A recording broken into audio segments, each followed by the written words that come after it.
Noticentro 1, CMI. Bogotá golpeada hoy por fatal ola de inseguridad. Muere patrullero. Velatón esta noche en lugar del homicidio de patrullero. Asiste ministro de Defensa. Herido en intento de robo hijo de diplomático. Señaladas las zonas más inseguras de Bogotá. Bloqueos esta noche en Suba. Sigue escándalo por licitación en Mintic. Radican voto de censura contra la ministra. Óscar Iván Zuluaga anuncia ante la ANDI que es precandidato del Centro Democrático. Migrantes claman ayuda en Necoclí, en Cali y en Pasto. Canciller propone nueva alianza para el progreso promigrantes en Pregunta Yamil. Cepa Delta ahora es nueva amenaza para los niños. OMS dice que es vergonzosa la desigualdad de vacunas en el mundo. Recomiendan a embarazadas vacunarse. Margarita Ortega y Luisa Tobo. Buenas noches. Una fatal ola de inseguridad enfrenta a la ciudad de Bogotá. La situación ha llegado a tal punto que un patrullero perdió la vida en medio de una requisa. También se reportaron otros hurtos en los que se utilizaron armas de fuego. Esta noche el ministro de Defensa, Diego Molano, se hizo presente en el lugar donde se cometió el crimen del patrullero. Didier Chica, buenas noches. ¿Qué dijo el funcionario? Margarita, buenas noches. Estamos en la avenida Caracas con calle 11 Sur, el barrio Ciudad Berna, que es un barrio residencial, también con alguna presencia de comercio y que hoy se vio fuertemente golpeado por la inseguridad, que también se vivió en varios sectores de la ciudad con la muerte de este patrullero. La comunidad está bastante dolida, reclamando seguridad y han podido dialogar hoy aquí con el ministro de Defensa, Diego Molano. Ministro, ¿cuál es su respuesta para esta comunidad que hoy está afectada por esta inseguridad y por la muerte del patrullero de la policía? Lo primero sea expresar nuestras condolencias a la familia del patrullero Humberto Sabogal, que hoy perdió su vida, y a su compañero, que también fue herido. 2 de nuestros policías esta tarde y 2 esta mañana también heridos por aquellos asesinos y criminales que han buscado afectar la integridad de nuestros policías y afectar la seguridad y la tranquilidad de todos los vecinos acá en Ciudad Berna y allá en la localidad en el norte de Bogotá. Por eso expresarles a todos ellos la solidaridad y decirle a la comunidad, como lo dijimos esta tarde, que todos debemos apoyar a nuestros policías y que es claro que cuando se encuentran criminales como estos, que hoy fueron capturados precisamente, pues todo el peso de la justicia debe caer para caer a ellos, de modo que paguen por esta responsabilidad inmensa de haber quitado la vida a un patrullero de la policía. Ministro, una de las preocupaciones de la comunidad es que muchas veces hay capturas que hace la policía, pero estas personas no pasan más de 2 días detenidos, bien sea que las pruebas no son suficientes o por fallas en el sistema judicial. ¿Qué hacer frente a esa situación? Pues lo primero que aquí es un llamado al sector de la justicia para que precisamente opere con prontitud y con justicia, porque es lo que garantiza que aquí los responsables paguen por esta culpa y esta terrible hecho atroz que sucedió hoy, pero también expresarle a toda la comunidad que además de que se haga justicia, tenemos que seguir fortaleciendo el trabajo conjunto con la policía. Aquí vimos vecinos acongojados, pero todos diciendo hay que apoyar a la policía, hay que respetar a la policía, hay que trabajar conjuntamente, hay que recuperar todos los activos como el CAI de aquí cerca en Ciudad Jardín, que fue vandalizado, lleva 2 veces vandalizado. A la comunidad, a los vecinos no le pueden vandalizar los CAIs, porque por eso es que llega la inseguridad. Aquí vamos a seguir trabajando y que tengan certeza de que aquí estará nuestra policía y estaremos trabajando con las autoridades locales para garantizar la seguridad. Gracias al ministro de Defensa, presente aquí también con el comandante de la Policía Metropolitana de Bogotá y un gran número de personas que participaron en la actividad de rechazo a la inseguridad en este sector. En esta esquina del barrio Ciudad Berna ocurrió uno de los hechos más graves de la jornada de inseguridad en Bogotá.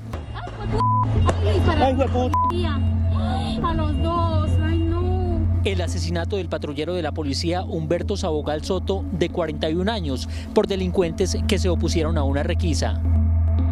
El hecho generó rechazo entre los vecinos agobiados por la inseguridad. Eso no debe seguir pasando. Es ya imposible que siga pasando. En cualquier momento, en cualquier cuadra, en todo sitio está pasando esto. No puede seguir. Tenemos hijos, tenemos familia. Lo mismo que el señor agente que falleció. Tenía su familia, alguien lo esperaba. No debe seguir pasando. y siempre es un punto bastante delicado, y como consecuencia les agradecemos esa solidaridad que ellos han tenido, porque son precisamente los vigías constantes, porque aquí es un punto bastante delicado. Por unos policías que hacen procedimientos malos, toda la comunidad quiere entender que toda la policía es mala, y no es así. La policía no es mala, los policías son buenos, pero debemos de ayudarles. En la localidad de Antonio Nariño hay preocupación por el incremento de delitos en los que están comprometidos ciudadanos venezolanos. Uno cuando va a otro país le aplican todo el peso de la ley de ese país. Aquí no, aquí simplemente lo deportan y se devuelven por la trocha. El venezolano no es castigado. Esta noche el ministro de Defensa Diego Molano participó en un minuto de silencio en honor al patrullero Sabogal. Que la policía sigue presente, que la Policía Nacional está aquí, más de 160.000 hombres y mujeres que salen todos los días hasta ofrendar su propia vida por garantizar la seguridad de todos los bogotanos y los colombianos. Merecen respeto, merecen apoyo, merecen cariño, merecen cuidado. Y cada uno de nosotros, cada uno, desde donde estemos, todos los vecinos que nos acompañan hoy, debemos profesar profunda gratitud a nuestros policías. El distrito le pidió al Ministerio de Defensa acelerar la incorporación de más de 3.000 policías que le hacen falta a la ciudad. En este momento avanza la judicialización de los 2 detenidos por el asesinato de este patrullero de la policía. Información desde el sur de Bogotá, Didier Chica, Noticentro 1, CMI. Didier, muchas gracias. Y las autoridades ofrecieron una recompensa de hasta 50 millones de pesos por información que permita la captura de los individuos responsables de la muerte del patrullero Humberto Sabogal, quien recibió varios disparos al intentar una requisa en la localidad de Antonio Nariño, al sur de Bogotá.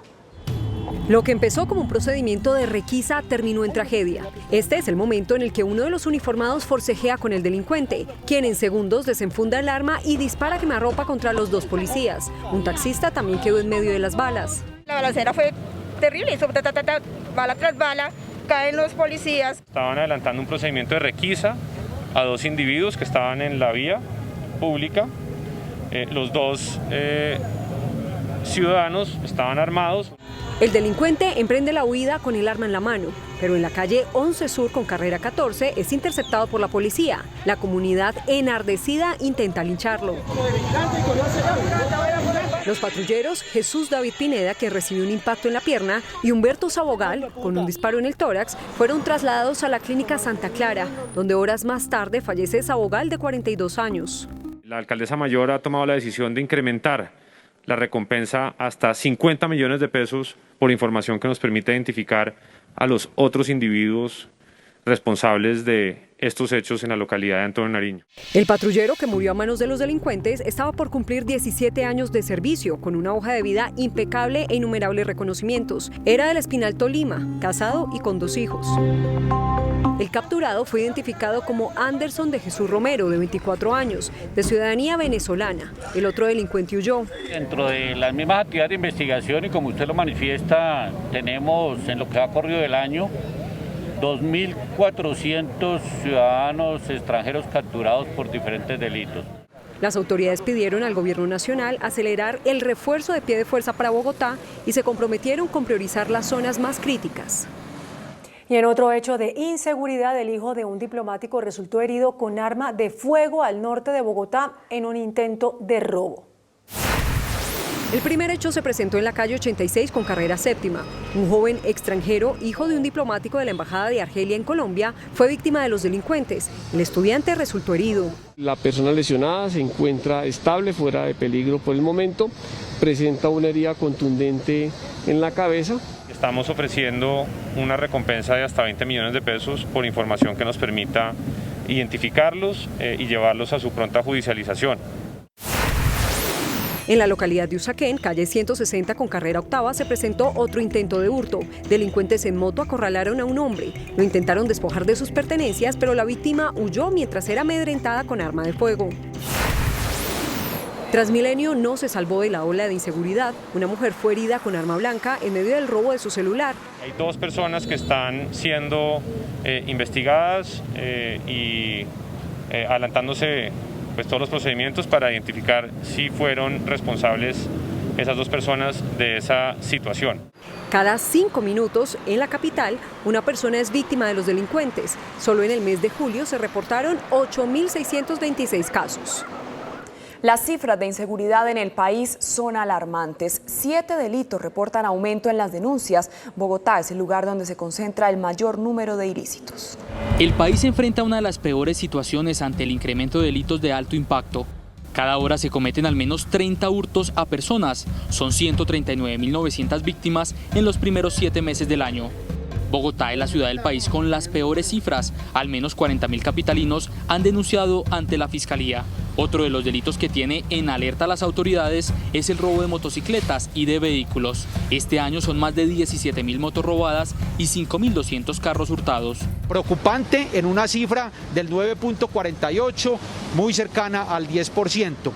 Y el hurto de motocicletas en el periodo enero-julio del año 2021 versus enero-junio del año 2020 presenta un incremento del 19.88%. Lo que revelan estas alarmantes cifras es que Bogotá se convierte en la capital de la inseguridad. Otro delito que va en aumento es el robo de autopartes. Las piezas externas de los vehículos, las piezas de embellecimiento, las plumillas, los espejos, las tapas de las llantas, los stop, las luces son aquellas que son más fáciles de hurtar en el día a día, en los vehículos que están mal parqueados, en los vehículos que están en la vía pública y que no tienen el cuidado de sus dueños. En la capital hay identificadas al menos 6 localidades con el mayor foco de inseguridad. Encabeza la lista Ciudad Bolívar, seguido aparece Usaquén, Suba, Bosa, Kennedy y Fontibón. El hurto de celulares también aumentó un 16%, siendo Bogotá la ciudad más atacada por los delincuentes. Justamente en Bogotá esta noche se registra una nueva jornada de bloqueos, esta vez en la localidad de Suba. Stig Luengas, buenas noches. Situación a esta hora. Margarita, televidentes, muy buenas noches. 8:14 de la noche y lo que inició como un bloqueo empieza a esta hora a verse como los disturbios que se presentan en la localidad de Suba. Esto específicamente sobre la avenida Ciudad de Cali con Suba. Inicialmente los jóvenes de la denominada primera línea intentaron ingresar al portal de Transmilenio, por lo que fue necesario la intervención de la policía, de los hombres del escuadrón móvil antidisturbios. Lo que ustedes ven aquí al fondo, la tanqueta del SMAT, quien está ingresando sobre la avenida Cali para tratar de controlar la situación. De fondo, al menos 300 jóvenes quienes inicialmente bloqueaban esta vía principal con piedras, palos y otros elementos contundentes. En este momento los jóvenes atacan a la fuerza disponible. Fue necesaria la intervención del SMAT ante las piedras que estaban cayendo a las personas que estaban llegando de sus trabajos. A esta hora cientos de capitalinos llegaban a esta localidad de Suba, por eso fue la orden de intervención por parte de la Policía Metropolitana de Bogotá. Hace apenas escasos 10 minutos iniciaron estos enfrentamientos, todo lo que inició como una protesta pacífica sobre las 6 de la tarde, pues termina de esta forma, enfrentamientos entre la fuerza pública y los jóvenes de la denominada primera línea y otros jóvenes que llegaron aquí hasta este punto de la capital. Hay que decir que según las autoridades de tránsito hay al menos 5 puntos de bloqueo. El principal con un aforo de 300 personas, otro en la calle 11 Sur con carrera 13 donde avanza la Velatón, hay otro en la avenida Cali con calle 38 Sur, hay otro en el sur de Bogotá, en el sector de Country, justamente sobre la carrera 10ª con calle 27, y hay otro en el Puente de la Dignidad, en el sector de Usme. Hasta el momento no hay reporte de heridos aquí en el sector de la localidad de Suba. Nosotros vamos a estar atentos a esta situación de orden público que se presenta. Hay que tener en cuenta para los vehículos que no hay paso, los conductores, tomar vías alternas porque la vía Ciudad de Cali está cerrada al igual que la Suba. Más adelante los detalles de esta importante información. Por ahora me despido, informó Stig Luengas para Noticentro 1 CMI. Noticentro 1 CMI habló con el magistrado del Tribunal de Cundinamarca, Moisés Rodrigo Mazabel, quien ordenó la publicación total de los contratos suscritos por Colombia para la compra de las vacunas contra el COVID. Aseguró que no se está divulgando información sensible. En mayo de este año, el Tribunal Administrativo de Cundinamarca profirió 3 fallos que ordenaban lo mismo, que el gobierno publicara la totalidad de los contratos que firmó con las farmacéuticas para la adquisición de las vacunas anti-COVID. Llegamos a una conclusión mayoritaria de que no había una información sensible. Entonces se dijo en su momento que se autorizaba que se entregaran copia de esos contratos para que quienes lo estuvieran pidiendo pudieran hacerse una opinión, generar acceso a la información y controlar también el ejercicio del poder y de los recursos públicos. El magistrado advierte que en las últimas horas y a raíz de la develación de los contratos con Pfizer y AstraZeneca se ha generado una polémica innecesaria. Las cláusulas dicen allí básicamente es que las partes concernidas se pueden reunir, pueden revisar los impactos, pero llamar a la tranquilidad. Yo creo que no hay un daño ni a las farmacéuticas, ni un daño al gobierno, ni un daño a la política, ni al plan. Al contrario, entre mejor se conoce y se exponen las cosas, pues se quitan las dudas y se quitan la información falsa o que a veces se genera malintencionadamente. En los fallos del tribunal aparece que ya en otros países han sido liberados al público los contratos con las farmacéuticas. Por ejemplo, ahí se muestra la información que hay en Estados Unidos, que hay en Europa, de estas mismas vacunas, de esos mismos contratos en esos países. Entonces uno se pregunta, bueno, ¿y cuál fue el daño allá? Insiste el magistrado Mazabel que en los contratos que revisaron no hubo aspectos científicos, técnicos o de secreto industrial. Digamos, se cae un poco de su propio peso porque pues, esas patentes están en otro lado. Están en otro lado protegidas, la fabricación. Es como si yo fuera a un almacén y me dan una factura de venta, pues ahí no me dicen los componentes que hicieron para venderme el hipoclorito de calcio. Según el magistrado, solo la ley determina qué información es reservada, no la voluntad de las partes. Ana María Cuesta, Noticentro 1, CMI. Por su parte, el presidente Iván Duque indicó que las divulgaciones de los contratos con las farmacéuticas representan un alto riesgo para garantizar el año entrante el envío a Colombia de vacunas contra el COVID. El presidente Iván Duque reconoció que es preocupante la divulgación de las cláusulas de confidencialidad de los contratos del Estado colombiano con las empresas farmacéuticas porque puede causar dificultades, pero advirtió que no quiere hablar de riesgos para la vacunación de los colombianos. Yo no quisiera llegar a ese punto, Carlos. Obviamente la situación es grave porque hay a partir de esa publicación un incumplimiento que lo hace un tercero, que no viene de nosotros, que fuimos los que firmamos en nombre del pueblo colombiano esos acuerdos. Nosotros lo que tenemos es que en este momento ser lo suficientemente claros y persuasivos en que aquí no hubo ningún incumplimiento de parte del Estado colombiano, que fue el que firmó el acuerdo con ellos, y que lo que necesitamos en este momento es mantener el flujo de vacunas en nuestro país. Duque recalcó que con este delicado tema no debe haber espacio para mezquindades, ni para vivatos, ni para saboteadores que puedan afectar el plan de vacunación masiva de los colombianos. A propósito de esta polémica, el Consejo de Estado emitió un nuevo fallo negando a la farmacéutica Janssen 2 tutelas con las que pretendía que la información de los contratos de compra de las vacunas continuara en reserva.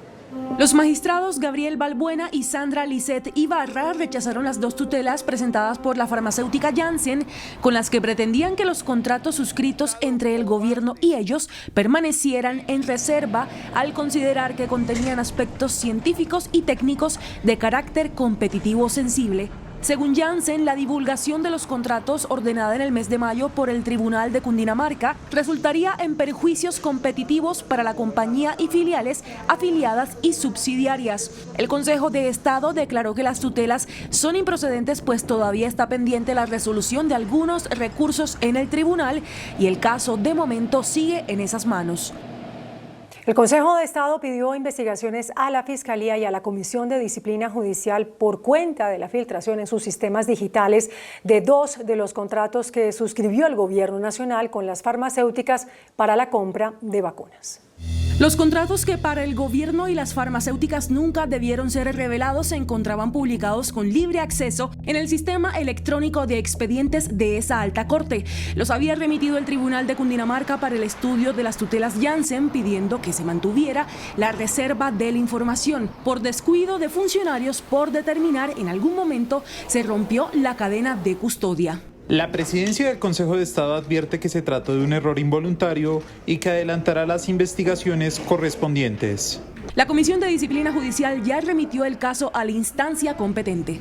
La Comisión Nacional ha procedido a enviar a la seccional Cundinamarca por competencia el conocimiento de esta queja para que se inicien las investigaciones correspondientes.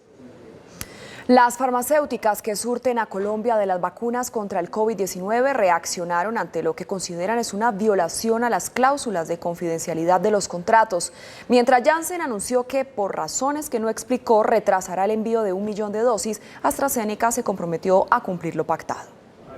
Tan pronto fueron divulgadas cláusulas de confidencialidad sobre los contratos de Colombia para la adquisición de vacunas contra el COVID-19, el gobierno inició una serie de reuniones técnicas con las farmacéuticas. AstraZeneca anunció que cumplirá lo pactado y esta noche enviará al país 550.000 dosis. Hablando de manera explícita de AstraZeneca, que es uno de los contratos que fue publicado, no se presenta ningún tipo de afectación frente al cronograma que tenemos pactado. Pfizer, por su parte, envió al mediodía de hoy 394.000 dosis, pero anunció que llevará la violación de la confidencialidad a los estrados judiciales en Estados Unidos. ¿Qué quiere decir esto? Recordemos que estos contratos, pese a que están firmados en Colombia, algunos de ellos se rigen por cláusulas internacionales y ellos pues lo que deben hacer es enviar a sus áreas corporativas, en este caso su sede en los Estados Unidos, donde se hace el procedimiento de revisión. Colombia hace intensas gestiones para que las farmacéuticas no impongan multas ni se afecten las negociaciones de terceras dosis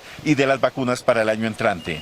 Lo que estamos procurando es precisamente que no se presente ninguna afectación, por eso abordamos de manera inmediata las mesas técnicas ayer en la noche. Hoy tuvimos nuevamente mesas con las farmacéuticas. Janssen, en una decisión que al parecer no está relacionada con la divulgación de los contratos, no dio explicaciones, pero anunció que retrasará el envío de 1 millón de dosis previstas para este mes. El coordinador de estudios COVID-19 en Colombia, Carlos Álvarez, comparó el coronavirus con otras enfermedades endémicas con las cuales la humanidad ha tenido que aprender a convivir y que nunca se erradicaron. Para los especialistas en infectología, el coronavirus COVID-19 entrará en una fase de endemia, es decir, que la comunidad tendrá que adaptarse a convivir con esta enfermedad, a protegerse y a vacunarse frecuentemente. Lo que pasamos es de una fase pandémica a una fase pospandémica en el cual probablemente va a circular el virus ya sin ser un problema de salud pública, sin crear colapsos de sistemas sanitarios, pero sí afectando a aquellas personas que no son protegidas. El infectólogo Carlos Álvarez compara el coronavirus con lo que ha sucedido históricamente con otras enfermedades como polio y sarampión. En algunas regiones del mundo va a permanecer mientras las personas no estén protegidas, no estén vacunadas, y si las vacunas pierden su eficacia en el tiempo, pues probablemente nos va a obligar a que tengamos que revacunarnos. Los especialistas reiteran que es necesario reforzar el autocuidado, ahora cuando han surgido nuevas cepas del virus como la Delta. Bogotá habilitó este miércoles el certificado digital de vacunación contra el COVID-19. Con algunas fallas en la actualización de datos, inició el piloto. Bogotá se convirtió en la primera ciudad del país en generar el carnet digital de vacunación contra el COVID-19. Y ese sería uno de los caminos para lograr nosotros poder entrar, aquellas personas vacunadas, a los diferentes países que tienen limitaciones para poder entrar. Los ciudadanos podrán descargar este certificado ingresando a www.saludcapital.gov.co en la opción Consulta certificado. Allí tendrá que diligenciar los datos personales, seleccionar el usuario y escanear el código QR. Hoy las personas vacunadas por Sanitas, por Colsubsidio y por Ecopetrol todavía no se han subido esas bases de datos, todas las otras sí. Solo quienes fueron vacunados en la capital podrán acceder a este carnet digital, que a futuro y cuando el plan de vacunación se abra a todas las edades, será requerido para ingresar a lugares de aglomeración como eventos masivos, conciertos o discotecas. En Cali y Medellín escasean las vacunas contra el COVID, especialmente los biológicos para primeras dosis. La falta de biológicos en Cali para continuar con los esquemas de vacunación hizo que la Secretaría de Salud Distrital restringiera en algunos puntos la aplicación de vacunas. Hoy la ciudad amaneció con tan solo 8.000 biológicos. Ya las 144.000 vacunas que nos llegaron de Moderna hace 2 semanas prácticamente se han acabado, se han agotado. Se espera que el gobierno nacional esté enviando más vacunas en los próximos días. Por ahora, la demanda de biológicos se atenderá con las existencias que tiene el distrito. En Medellín estuvo suspendida todo el día la aplicación de primeras dosis de vacunas contra el COVID debido a la escasez del biológico en la ciudad. Solo se atendieron ciudadanos para segundas aplicaciones. Según las autoridades, mañana se reanudará la aplicación de primeras dosis con la llegada de un nuevo lote, pero solo de vacunas AstraZeneca. Las otras farmacéuticas tendrán unos días más de espera. Mañana empezaríamos a vacunar a las personas en los puntos con este tipo de vacuna. En Medellín hay 107 puntos masivos de vacunación habilitados y 31.000 biológicos disponibles para segundas dosis. El gobierno insiste en declarar la caducidad del contrato para garantizar la cobertura de Internet en regiones apartadas, ante la polémica desatada por la falsificación de un documento. En una audiencia en la que se define el futuro del convenio, la Unión Temporal Centros Poblados y delegados del Ministerio de las Comunicaciones intercambiaron acusaciones. Sigue el lío por el contrato firmado por el gobierno con la Unión Temporal de Centros Poblados para aumentar la cobertura de Internet en zonas rurales, especialmente en colegios y escuelas. Hoy el Ministerio de las TIC y los contratistas tuvieron un nuevo cara a cara de forma virtual en la audiencia en la que se define la caducidad del convenio, en el cual el gobierno ya hizo un anticipo de 70.000 millones de pesos. Este acuerdo ha estado inmerso en polémica, dado que se conoció que hay un papel falso sobre la garantía bancaria de los contratistas. Si la ministra dice que mis clientes son unos ladrones y que la plata se ha perdido y que el FBI, que la CIA, que mejor dicho, todos los organismos de seguridad están persiguiendo a ver dónde está la plata, ¿quién va a otorgar una garantía bajo las condiciones? Por favor. El gobierno dijo que no daría más prórroga para definir la caducidad del contrato luego de que se confirmara la falsificación de los documentos. Aquí estamos frente a un procedimiento administrativo sancionatorio y están inmersos recursos públicos. Aquí no estamos para estar dilatando el proceso. Aquí hoy nos convoca la sustentación del recurso de reposición. Los contratistas proponen ceder el convenio y que el proyecto de modernización siga adelante. Sin embargo, el gobierno insiste en la caducidad del mismo, lo que provocaría que los empresarios no puedan contratar por 5 años como sanción. La audiencia continuará el próximo viernes. Precisamente, parlamentarios de varios partidos de la oposición tienen lista una moción de censura contra la ministra Karen Abudinen. Consideran que no es apta para el cargo y que sus actuaciones en este proceso están lejos de la transparencia. Esta será la moción de censura que en las próximas horas será radicada por representantes de la oposición contra la ministra de las TIC, Karen Abudinen. La iniciativa está liderada por el representante del Partido Verde, León Freddy Muñoz, y hasta ahora la han firmado 16 parlamentarios. Vamos al debate y pedimos la renuncia a la ministra y prontamente investigación por los órganos de control. Solo queda que la señora ministra renuncie irrevocablemente a ese cargo que le quedó grande y que responda judicialmente por su acción u omisión en este proceso de contratación que obviamente beneficia a los corruptos de siempre en este año electoral que ya inició.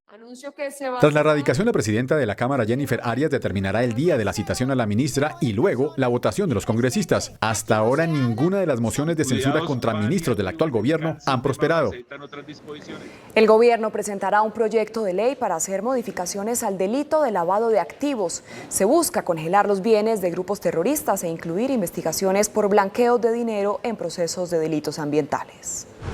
En el documento COMPES, que fue aprobado por diferentes ministerios del gobierno y la Fiscalía, entre otras entidades, se define la hoja de ruta para enfrentar el lavado de activos en el país. Y es que este delito es uno de los que más preocupa, pues en los 2 últimos años se han detectado operaciones de lavado de dinero por 800.000 millones de pesos y 6,2 billones de pesos. Entre las medidas, se presentará un proyecto de ley para congelar activos de personas investigadas por terrorismo. Congelamiento preventivo de activos de personas designadas como terroristas por el Consejo de Seguridad de la ONU. También se buscará que el delito de lavado de activos sea aplicado en casos de delitos ambientales como la minería ilegal. Preceden a las operaciones de lavado, como es el caso de algunos delitos contra los recursos naturales y el medio ambiente. Las iniciativas serán presentadas en esta legislatura ante el Congreso de la República. El CTI de la Fiscalía capturó en Ibagué a Carolina Galván, madre de Sara Sofía, para que responda por un proceso penal por el delito de desaparición forzada de la menor. La mujer fue detenida cuando salía del Hospital Federico Lleras, donde fue valorada por psiquiatras luego de que amenazara con suicidarse. Galván será trasladada en las próximas horas a la cárcel del Buen Pastor de Bogotá. El Congreso de la ANDI sirvió de escenario para la presentación de varios candidatos presidenciales. El exministro Óscar Iván Zuluaga oficializó su postulación a la presidencia de la República ante el empresariado. La segunda tanda de precandidatos presidenciales en el Congreso de la ANDI formuló propuestas sobre la descentralización del Estado, reducción de la pobreza y reformas estructurales. Óscar Iván Zuluaga, quien anunció su precandidatura por el Centro Democrático, señaló que se requieren de medidas reales para recuperar la confianza. Recuperar la confianza y recuperar el bienestar social. Si nos movemos en esa dirección, vamos a convertir esta crisis en una verdadera oportunidad. El exministro de Hacienda, Juan Carlos Echeverry, propone medidas de diversificación de la economía para incentivar la inversión y por ende la generación de empleo. La turbina que ha movido a la economía durante los últimos 40 años se va a ir marchitando, ya llegó a 1.050 millones de barriles día, estamos en 670, 680 mil barriles día y se va a ir marchitando y tiene que surgir esa otra turbina que es industrial, que es agrícola, que es de servicios, que reemplace a la turbina mineroenergética.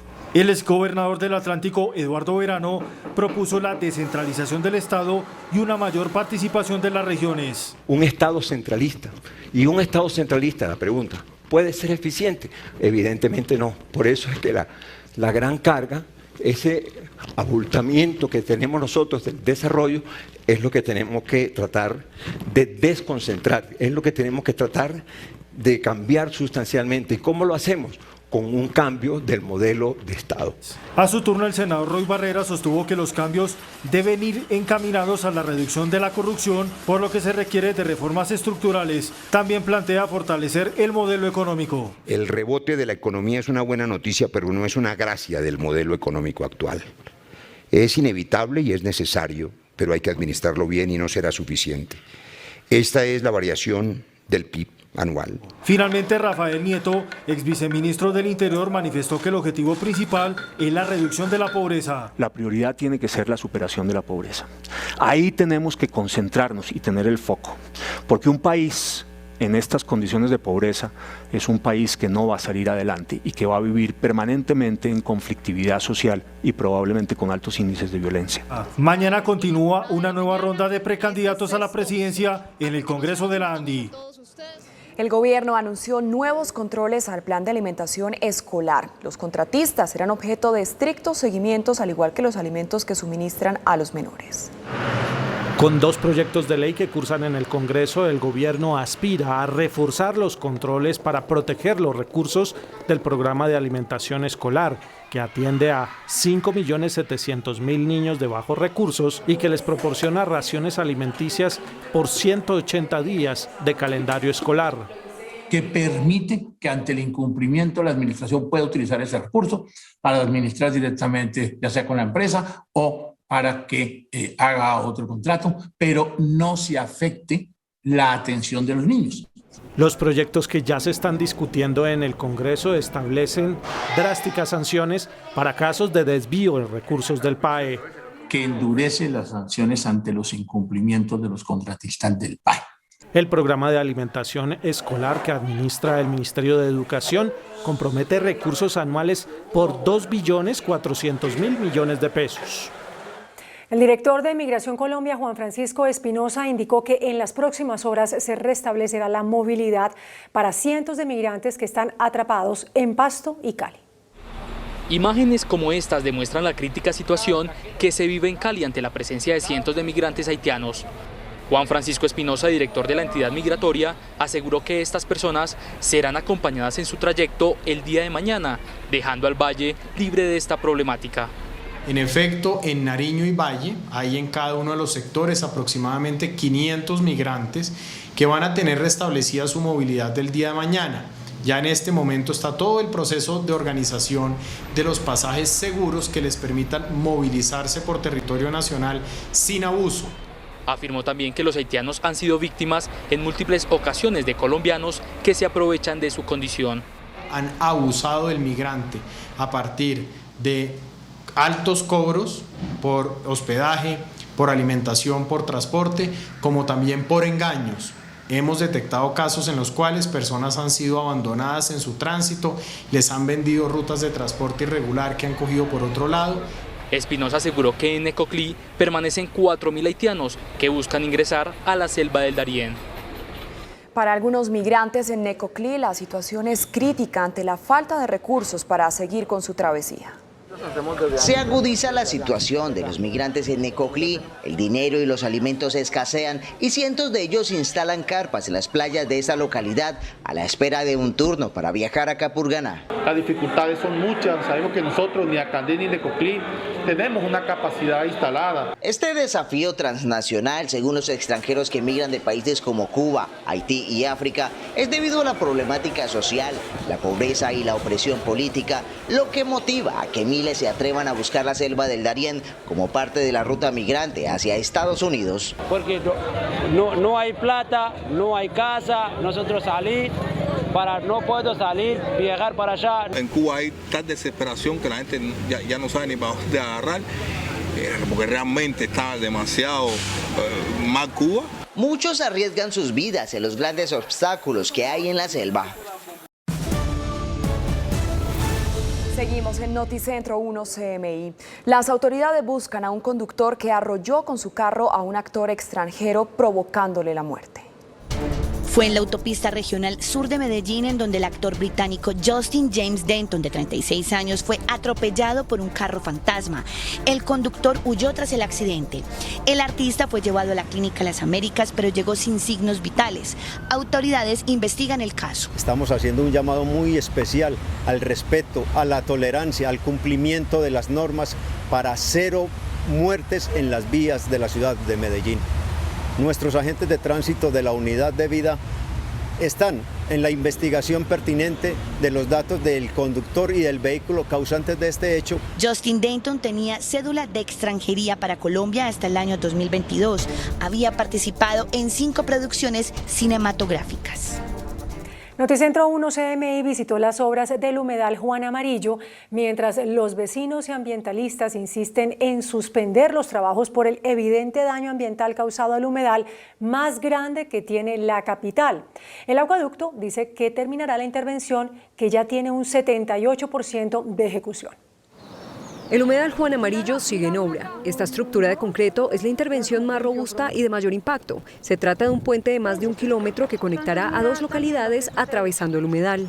El humedal Tío Bulles es el humedal más grande de Bogotá. Desde hace muchos años se viene afectando este humedal con muchos proyectos, pero el más reciente es el que está ejecutando el acueducto de Bogotá sobre este ecosistema. A la fecha han inyectado más de 25.000 toneladas de cemento, se han gastado más de 65.000 millones de pesos en deteriorar la estructura ecológica principal. Las obras en el humedal Juan Amarillo empezaron en el 2018, pero esta parte, que es la conexión final del puente que conecta Suba con Engativá, fue suspendida por falta de permisos. Estas estructuras tienen la capacidad de soportar alrededor de 25.000 personas al día. Imagínate la contaminación lumínica, la contaminación auditiva, la generación de basuras que se va a generar. La obra, contratada en la administración de Enrique Peñalosa, tiene un 78% de ejecución y pese a que la Secretaría de Ambiente ha reconocido el daño ambiental, la obra seguirá adelante. La Secretaría Distrital de Ambiente ha brillado por su ausencia, por su falta de autoridad y su falta de voluntad política y continuismo del modelo de ciudad de Peñalosa. La Secretaría de Ambiente de Bogotá adelanta un proceso sancionatorio contra el acueducto hace más de un año, sin que hasta ahora se haya tomado alguna decisión. El ministro de Ambiente, Carlos Eduardo Correa, denunció que el presupuesto asignado para su cartera el año entrante sufrió un drástico recorte. Los congresistas de la Comisión Quinta del Senado alertaron que están en peligro programas vitales para el país como el de la reforestación. Justo cuando en el mundo las Naciones Unidas advierten sobre la debacle que sufre el planeta por la devastación de la flora y fauna, el gobierno nacional recortó el presupuesto del Ministerio de Ambiente. Esa asignación del año 2021 fue de 1.1 billón. Este año 2022 tenemos hasta ahora una asignación de 928 mil millones de pesos y por supuesto todos entendemos la necesidad de mayores inversiones en el sector de ambiente y desarrollo sostenible. De inmediato los congresistas prendieron las alarmas porque dicen que está en juego, por ejemplo, el programa de reforestación nacional.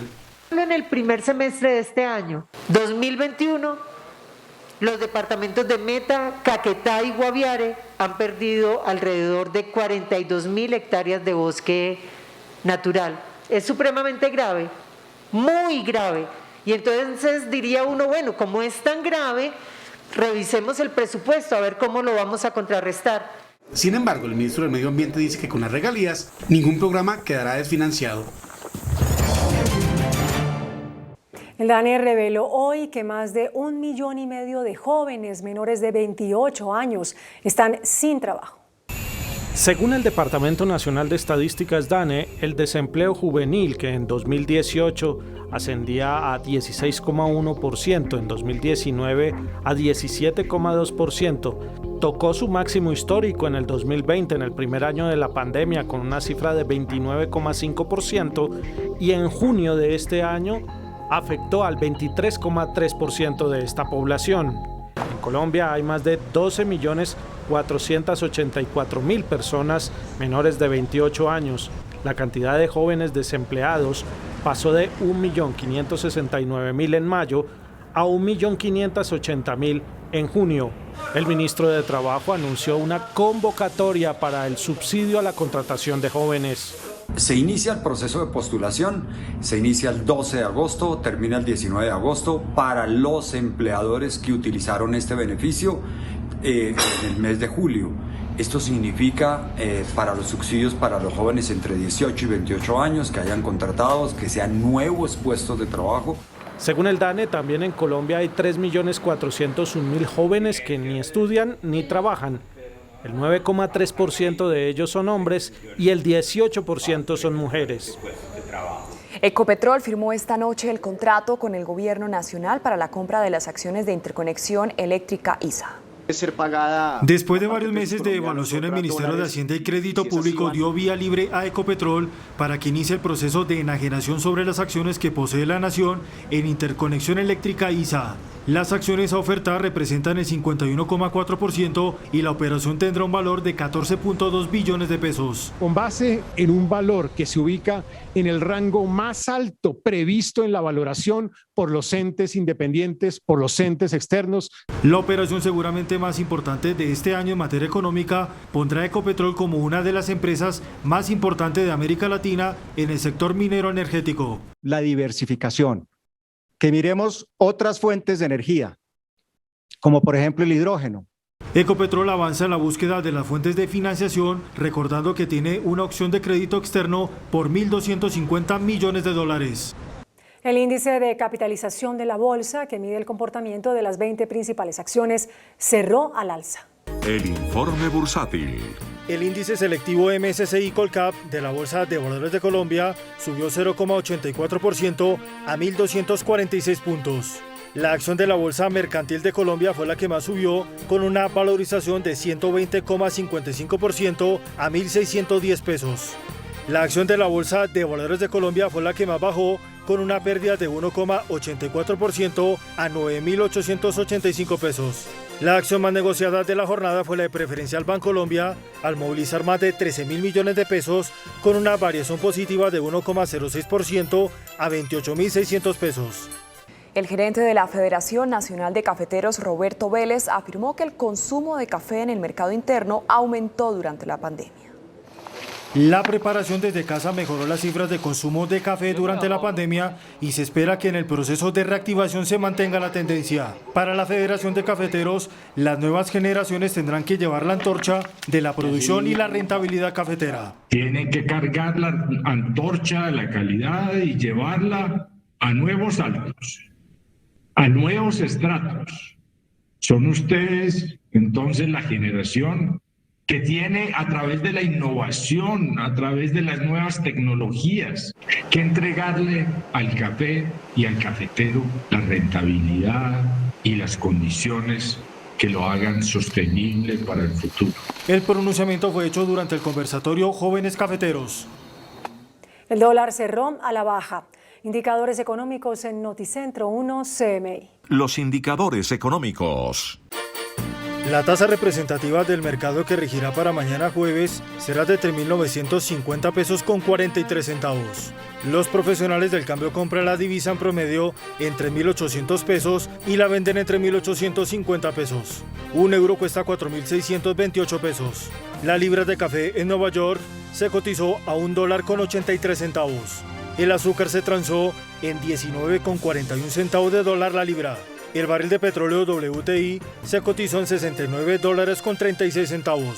La referencia Brent para Colombia se cotizó en $71.63. Una acción de Ecopetrol cuesta 2.639 pesos. A esta hora se agrava la situación en Suba, esto es el noroccidente de Bogotá. Hay bloqueos de vías y enfrentamientos entre manifestantes y el escuadrón móvil antidisturbios. Esticl Vengas lo vuelvo a saludar, detalles de lo que ocurre. Hola compañeras en estudio, televidentes, cordial saludo. Pues mire, 9:01 de la noche y está la situación de orden público que se presenta en la localidad de Suba. Fuertes enfrentamientos entre algunos encapuchados, algunos jóvenes de la denominada primera línea y la fuerza pública. Fue necesario la intervención del ESMAD, de la policía, la tanqueta que en este momento está brindando apoyo. Los jóvenes están atacando a los policías con algunas piedras, algunos adoquines de esta vía principal. Hay que decir que en este momento no hay paso sobre la avenida Ciudad de Cali. Como ustedes ven en las imágenes, los jóvenes han prendido algunas barricadas sobre esta vía principal. Ha sido necesaria la intervención de al menos dos escuadrones de estos hombres del ESMAD. También hay que decir que los habitantes de ese sector se han visto muy gravemente afectados por los gases lacrimógenos y por las aturdidoras. Con algo de agua tratan de disipar a esta manifestación que inicialmente pues era pacífica, pero que a esta hora se torna violenta. Ya una hora de enfrentamientos completa en este momento la localidad de Suba, el punto más grave en este momento en la capital del país. La policía hasta el momento no ha sacado ningún balance de heridos y se han visto algunas personas afectadas por los gases lacrimógenos, especialmente los habitantes de este sector. La manifestación pacífica se presentaba inicialmente sobre el portal de Suba cuando los jóvenes intentaron ingresar y atacar esta edificación de Transmilenio, pues fue cuando intervino la policía. Empieza a llover a esta hora en la localidad de Suba y estaremos atentos a esta situación de orden público que se presenta a esta hora. Me despido desde la localidad de Suba, informó Esticl Vengas para Noticentro 1 CMI. La cepa delta del coronavirus que se propaga rápidamente representa una amenaza para los niños que aún no están vacunados. En Estados Unidos, los registros de hospitalización de menores van en aumento. El mundo está viviendo una nueva ola de rebrotes de COVID-19 debido a la expansión de la variante Delta surgida en India en diciembre del año pasado. Así como se aprendió a esta altura que el virus no sabe de fronteras, es probable que al igual que ocurrió con la cepa original y las otras variantes, una vez que Delta entra a los países, comienza a circular e impacta más en la población más vulnerable. Si bien las vacunas COVID-19 han hecho un excelente trabajo para reducir los contagios y las muertes, los no vacunados están asumiendo las mayores dificultades, especialmente en Estados Unidos, que tiene a unos 50 millones de niños menores de 12 años y son aquellos a quienes todavía no se les ha aceptado aplicar la inyección. En ese país, junto con los casos entre los adultos no vacunados, los pediátricos de COVID-19 se están disparando al punto que los expertos aseguran que aumentaron en un 300 y 400% hasta pasar las 70.000 hospitalizaciones. Aún no se conoce con certeza cuál es el factor que está provocando que los menores de edad estén cayendo en la enfermedad, pero los números sí generan una preocupación y se achacan las causas a la nueva mutación y a la falta de vacunación de menores. La Organización Mundial de la Salud hizo un llamado a terminar la vergonzosa desigualdad en la adquisición de vacunas, mientras anunció que trabaja para encontrar terapias más efectivas y accesibles para los pacientes contagiados con el COVID-19. La OMS le pidió a los líderes mundiales que actúen para cambiar la vergonzosa situación de desigualdad en el acceso a las vacunas del COVID-19, que tiene a muchos países sufriendo por cuidar a su población de la rápida expansión de la pandemia. We should be, just collectively disgusted with ourselves. I can't help but think, if we had tried to withhold vaccine from parts of the world, could we have made it any worse than it is today? Dicen que al menos 20 países ricos acaparan el suministro de vacunas en detrimento de los países pobres. Por eso el organismo, que sigue buscando alternativas para tratar a los pacientes, anunció que empezarán ensayos con 3 nuevos posibles tratamientos que hacen parte de la iniciativa Solidaridad. Los nuevos fármacos son artesunato, imatinib e infliximab y serán probados en pacientes de más de 600 hospitales repartidos en 52 países. La empresa alemana BioNTech y su socia Pfizer están probando una nueva vacuna contra la cepa Delta que podría estar lista en semanas. Múltiples variantes del coronavirus están presentes en el mundo. Sin embargo, la variante Delta es preocupante porque es más transmisible y está causando mayor cantidad de síntomas que otras mutaciones, por lo que las farmacéuticas BioNTech y Pfizer están haciendo pruebas para determinar si una forma modificada de su inoculación puede proteger mejor contra la mutación india. Este ensayo clínico, cuyos resultados se anticipan para el 4º trimestre, también examinará si resulta eficaz una combinación de inyecciones que incluya una vacuna diseñada para esta variante y otra para la cepa original. Aseguran que la vacuna se puede adaptar a las nuevas cepas con una rapidez sin precedentes, gracias a la tecnología de ARN mensajero utilizada por las empresas. Los Centros para el Control y la Prevención de Enfermedades de Estados Unidos recomiendan a las embarazadas vacunarse contra el COVID. Aseguran que es completamente seguro para ellas y para sus bebés. Luego de una investigación que revela que las embarazadas no sufren riesgos tras ser vacunadas con biológicos de ARN mensajero contra el coronavirus, científicos de los CDC recomendaron a esta población en Estados Unidos que acepte las dosis para prevenir contagios con el virus. Los resultados revelan que recibir la vacuna al principio del embarazo, incluso antes de las 20 semanas, no supone un mayor riesgo de aborto espontáneo y que no hay problemas de seguridad para las embarazadas que se vacunen al final del embarazo ni para sus bebés. Según el organismo, las mujeres embarazadas con coronavirus tienen más probabilidades de ser hospitalizadas en unidades de cuidados intensivos y la enfermedad aumenta el riesgo de partos prematuros de sus bebés. Actualmente la tasa de vacunación entre las mujeres embarazadas es muy baja. Solo el 23% recibieron una dosis de una vacuna hasta el 31 de julio. La plataforma de videos YouTube suspendió la cuenta del senador estadounidense Rand Paul por sus teorías negacionistas sobre la pandemia del coronavirus. El senador norteamericano por el estado de Kentucky, Rand Paul, ha visto cómo su cuenta de YouTube es suspendida durante 7 días. La razón es que el político republicano subió un video en el que aseguraba que los tapabocas son ineficaces para luchar contra el coronavirus. Un portavoz de YouTube explicó que como es un primer ataque, se le suspenderá por una semana según la política de 3 avisos y que las aplican independientemente de la persona o las opiniones políticas. La respuesta del senador Paul no tardó en llegar.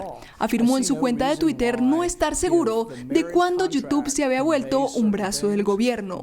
Los cretinos izquierdistas de YouTube me prohibieron durante 7 días por un video que cita 2 artículos revisados por científicos que dicen que las mascarillas de tela no funcionan. El trino además incluyó un enlace para que quienes quieran ver su video lo hagan en una plataforma de video alternativa. Francia incluyó a Colombia en la lista roja de países para viajes y condicionó el ingreso de colombianos a su territorio para evitar el aumento en el ritmo de contagios de COVID-19. Después de la reapertura de fronteras en Francia desde el 18 de julio, se reveló el listado de las naciones que podrán ingresar al país galo y cuáles no. Colombia entró en esa lista de países rojos del gobierno francés por riesgo de viaje debido al alto contagio de COVID-19 y por la presencia de la variante Delta, lo que significa algunas restricciones entre ambos países. Los viajeros que cuenten con un esquema de vacunación completo ya no necesitan demostrar un motivo imperioso para viajar, ni tienen que presentar una prueba o autoaislamiento. Para los ciudadanos no franceses, esta medida aplica de momento solamente para las estancias cortas, así como para los estudiantes y profesores. Entre tanto, en nuestro país se reportó un leve aumento en los contagios por COVID-19. Suben los contagios y suben las muertes por COVID-19 en Colombia.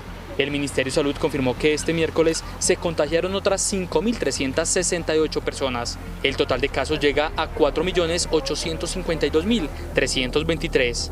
Los casos activos bajaron a 46.461. Los casos más recientes se presentaron en su mayoría en el Valle, en Antioquia y en Bogotá. Las muertes registradas fueron otras 185 para un total de 122.953. Este ha sido el comportamiento del virus en los últimos 4 días. El 8 de agosto, 4.350 contagios, 181 muertes. 9 de agosto, 4.023 contagios, 143 muertes. 10 de agosto, 3.948 contagios, 167 muertes. Hoy con 5.368 contagios y 185 muertes. El estado de Texas, en Estados Unidos, emitió órdenes de arresto contra varios representantes demócratas que se ausentaron del Congreso para bloquear la aprobación de la ley que restringe el voto a las minorías. En la Cámara Baja del estado de Texas, el presidente republicano Dave Phelan firmó órdenes de arresto contra los 52 legisladores demócratas que han vuelto a romper el quórum para evitar la aprobación de leyes que restringen el derecho a votos de las minorías, especialmente de los afroestadounidenses que suelen apoyar más a los demócratas. Se trata de un asunto civil y no penal, por lo que los legisladores no serán encarcelados, pero sí podrán ser obligados a acudir al Capitolio en Austin. La medida llega después de 30 días en que los demócratas de la Cámara abandonaron las sesiones. Es la segunda vez que los republicanos amenazan con usar la fuerza pública para traer de vuelta a los legisladores que se han ausentado para impedir el acuerdo para una medida electoral restrictiva. La tormenta tropical Fred, la sexta de la temporada de huracanes en el Atlántico, tocó tierra en República Dominicana y amenaza al Caribe. Los meteorólogos advirtieron que los aguaceros podrían provocar peligrosas inundaciones en Haití, mientras que en Puerto Rico se registran fuertes lluvias ante la posible llegada de Fred. Los trabajos que vamos a hacer. Y Grecia continúa azotada por el fuego que ya ha consumido más de 93.000 hectáreas y ha obligado a miles de personas a abandonar sus hogares. El panorama en la isla Eubea en Grecia es apocalíptico por cuenta de los más de 580 incendios que ya llevan 9 días. Habitantes desesperados observaron cómo el fuego devoraba sus aldeas, sus tierras y sus vidas. 1 millar de bomberos griegos y extranjeros están tomando lentamente el control de las conflagraciones y redoblan esfuerzos para atajar un preocupante foco en la península del Peloponeso. Las peores olas de calor en décadas que está viviendo la nación mediterránea han avivado el fuego que ha arrasado hasta el momento con 93.600 hectáreas y obligado a miles de personas a abandonar sus hogares. Las autoridades están investigando las causas y varias personas han sido arrestadas en todo el territorio acusadas de iniciar las llamas. La expresidenta interina de Bolivia, Yanine Áñez, fue trasladada de emergencia a un centro médico para realizarle una valoración cardíaca, aunque ya retornó a la cárcel de Miraflores y allí continúa en un monitoreo médico. De manera sorpresiva y sin que las autoridades penitenciarias comunicaran a familiares o abogados, la expresidenta interina de Bolivia, Yanine Áñez, fue trasladada de emergencia del penal en el que se encuentra encarcelada desde marzo pasado a un hospital en La Paz, capital boliviana. En el centro médico se vio a Áñez en una silla de ruedas y aunque se informó de manera oficial que la exmandataria solo fue llevada para realizarse una valoración cardiológica y luego fue trasladada nuevamente al penal en Miraflores en una ambulancia, Áñez no dio declaraciones a los medios mientras sus familiares y abogados han exigido que se aclare su estado de salud. Los talibanes tomaron el control de una 9ª capital provincial en una ofensiva relámpago y controlan ya el 65% de Afganistán, mientras las agencias de inteligencia estadounidenses señalan que los insurgentes podrían tomarse la capital Kabul en los próximos días.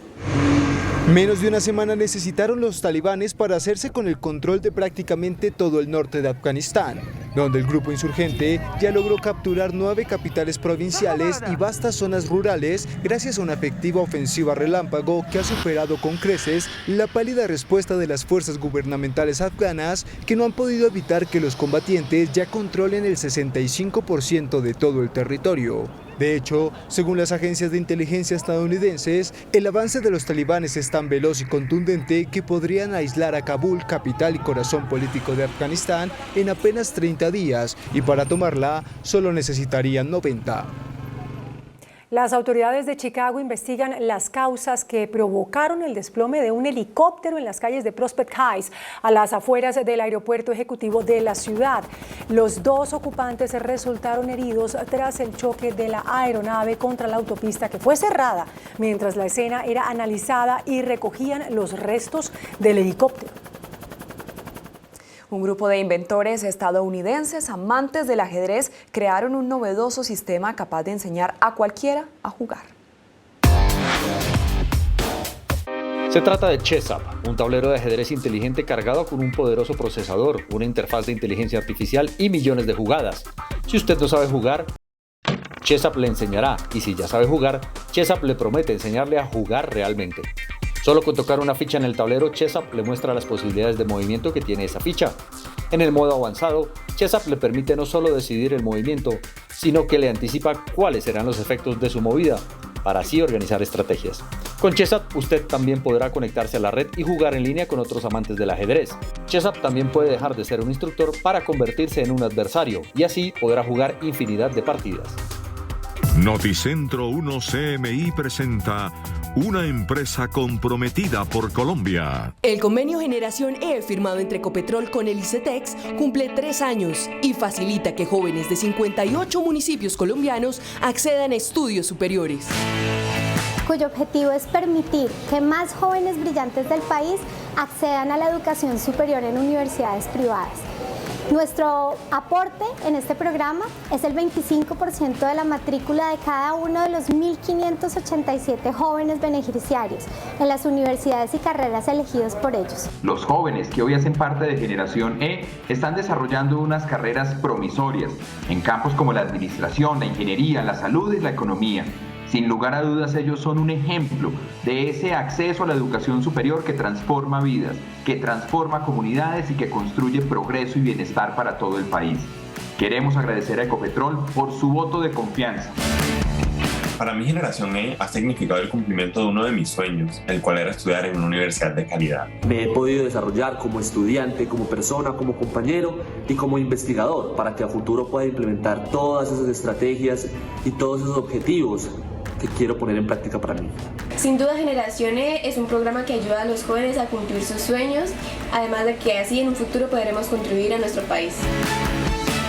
Este programa se suma a nuestro aporte por 35 años al programa Bachilleres Ecopetrol y también a otras alianzas. Así queremos seguir contribuyendo a ser la energía que transforme a Colombia.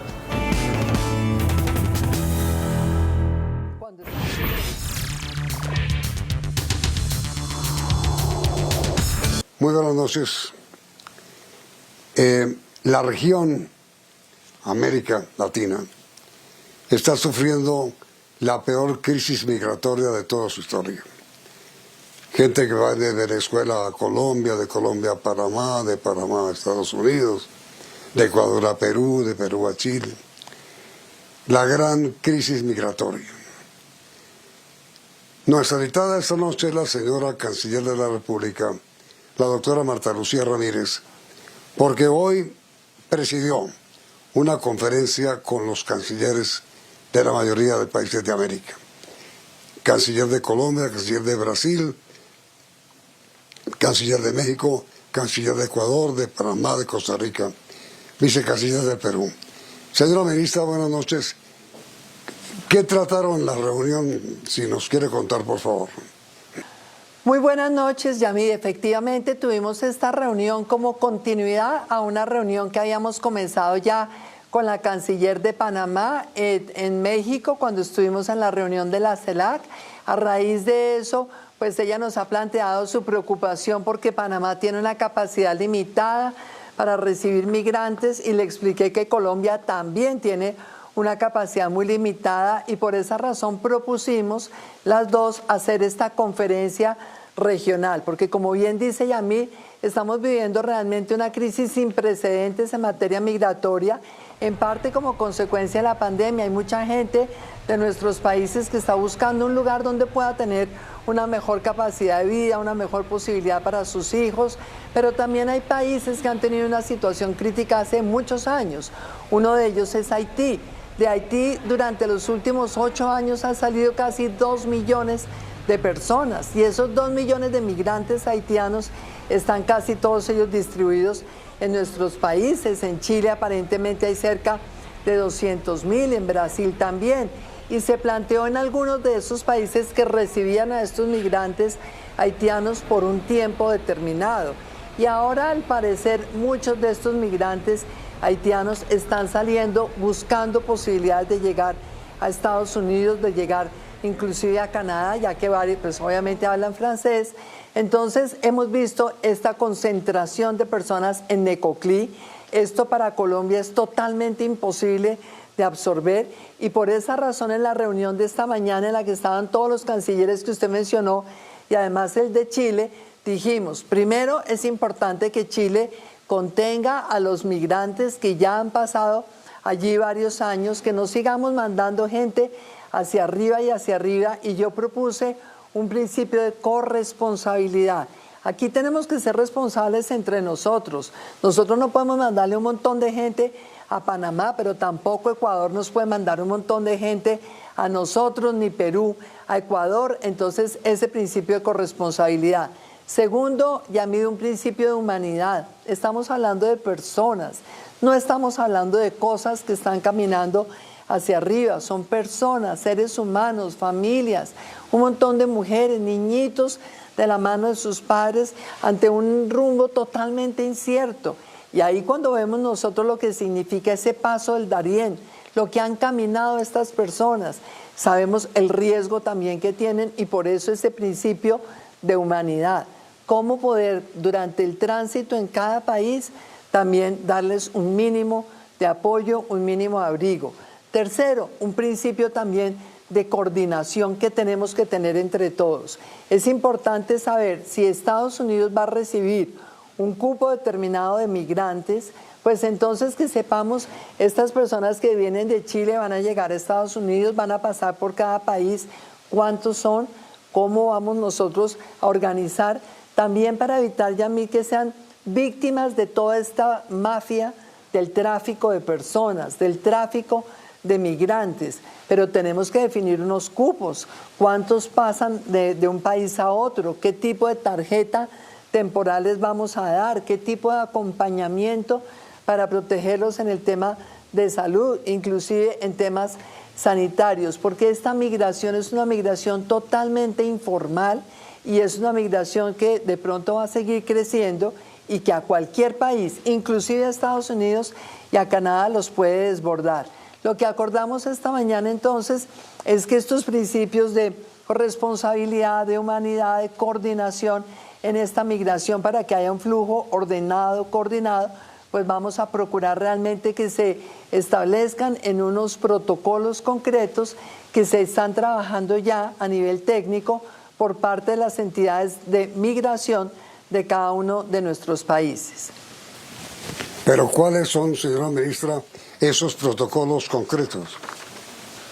Esos son los que, repito, Yamil, tienen que definir las autoridades migratorias. Nosotros hoy acordamos estos principios. Dentro de estos principios es muy importante esta cooperación también. Entendemos que si van para Estados Unidos, nosotros tampoco podemos cerrar los ojos y decir sigan subiendo, eso no importa. También tenemos que cooperar, repito, inclusive con Estados Unidos, pero también pedirle a Estados Unidos, apóyennos ustedes en que de pronto podamos vacunar a estas personas cuando están en el territorio de cualquiera de los países de tránsito.